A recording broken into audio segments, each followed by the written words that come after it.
మాఘపురాణం 15వ అధ్యాయం మాఘమాస మహిమ. జ్ఞానశర్మ కథ. గృత్నమృదుడు జహ్నువుతో నిట్లనెను.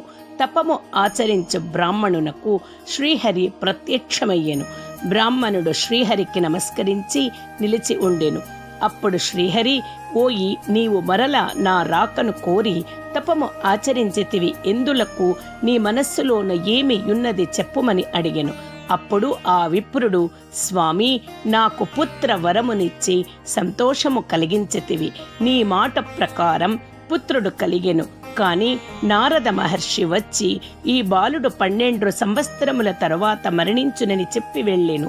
నీవు ఇచ్చిన వరము ఇట్లయినది, నా దుఃఖమును పోగొట్టుకొన కోరి తాపమును ఆచరించి తిని అని శ్రీహరికి విన్నవించెను. అప్పుడు శ్రీహరి, ఓయి, ఉత్తముడైన నీ పుత్రునకు 12వ సంవత్సరమునందు గండము కలుగుటకు కారణమును చెప్పెదను వినుము. నీ భార్య పూర్వ జన్మమున చేసిన దోషమే ఇప్పుడీ గండమునకు కారణము. పూర్వ జన్మమున కూడా మీరు ఇరువురును భార్యాభర్తలే. అప్పటి నీ పేరు జ్ఞానశర్మ. ఈమె అప్పుడును నీ భార్యయే. ఆమె ఉత్తమ శీలము గుణములు కలిగి ఉండినది. ఆమె భర్తగు జ్ఞానశర్మ ఆమెను మాఘమాస వ్రతమును శ్రద్ధగా చేయమని చెప్పెను. ఆమెయు అట్లే అని అంగీకరించెను. వ్రతమును ఆరంభించెను. మాఘ పూర్ణిమయందు వ్రతము ఆచరించి పాయస దానము చేయలేదు. ఆ దోషము వలన నీ భార్య పుత్రవతి కాలేదు. నీవు నిశ్చల భక్తితో మాఘవ్రతమునాచరించినందున ఈ జన్మయందును విష్ణు భక్తి కలిగెను. నేను నీ తపమునకు వరమిచ్చినను. గత జన్మలో నీ భార్య మాఘ పూర్ణిమ నాడు చేయవలసిన పాయసదానము చేయకపోవుట, భర్త చెప్పినను చేయకపోవుటయను 2 దోషముల వలన 12 సంవత్సరముల తరువాత గండమున్నదని నారదుడు చెప్పెను. కావున మాఘమాస వ్రతమందున్న గంగోదక బిందువులతో నీ పుత్రుని తడుపుము. ఇందువలన గండ దోషము పోయి నీ పుత్రుడు చిరంజీవి అగును. ఓయి, మాఘస్నానము ఆయువును ఆరోగ్యమును ఐశ్వర్యమును ఇచ్చును. మాఘస్నానము చేయని వారికి వారి సంతానమునకు ఆపదలు కల్గును.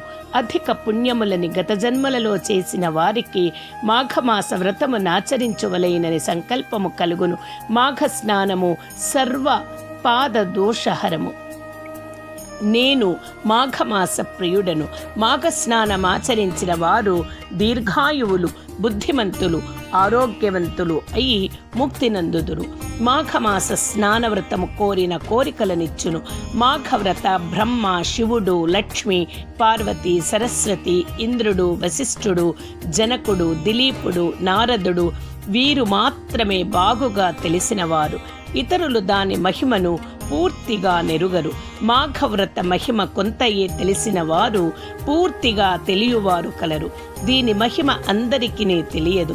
నా భక్తులు మాఘవ్రత పారాయణులు మాత్రమే మాఘవ్రత మహిమ నెరుగుదురు. ఎన్నో జన్మల పూర్వ పుణ్యమున్న వారికే మాఘవ్రతము ఆచరింపవలయునను బుద్ధి కలుగును. నీ పుత్రుని మాఘమాస ప్రాతకాలమున గంగా జలముతో తడుపుము. వాని గండ దోషము తొలుగునని చెప్పి శ్రీహరి అంతర్ధానుడయ్యెను. బ్రాహ్మణుడును శ్రీహరి అనుగ్రహమునకు సంతోష పరవశుడయ్యెను.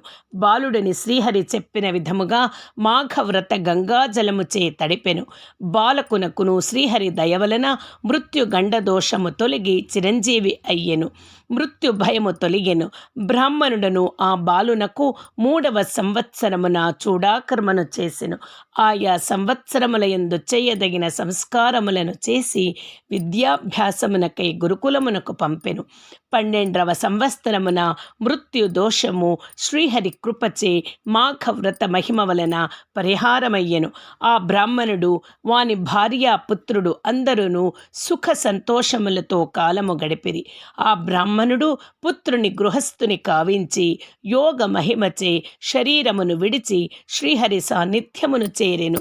జహ్నుమునివర్య, మాఘవ్రతమునకు సాటి అయినది మరొకటి లేదు. అది శ్రీమన్నారాయణునికి ప్రీతికరము, పాపములను పోగొట్టి పుణ్యమును కలిగించును. మాఘవ్రతము మోక్షమును కూడా నిచ్చును. ఈ వ్రతమును అన్ని వర్గముల వారును ఆచరించి ఇహలోక సౌఖ్యములను, నిశ్చలమగు హరిభక్తిని పొంది సంసార సముద్రమును తరించి పరలోక సౌఖ్యమును కూడా పొందవచ్చును.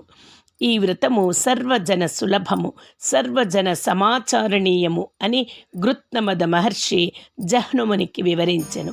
మాఘపురాణం 15వ అధ్యాయం పారాయణం సంపూర్ణం.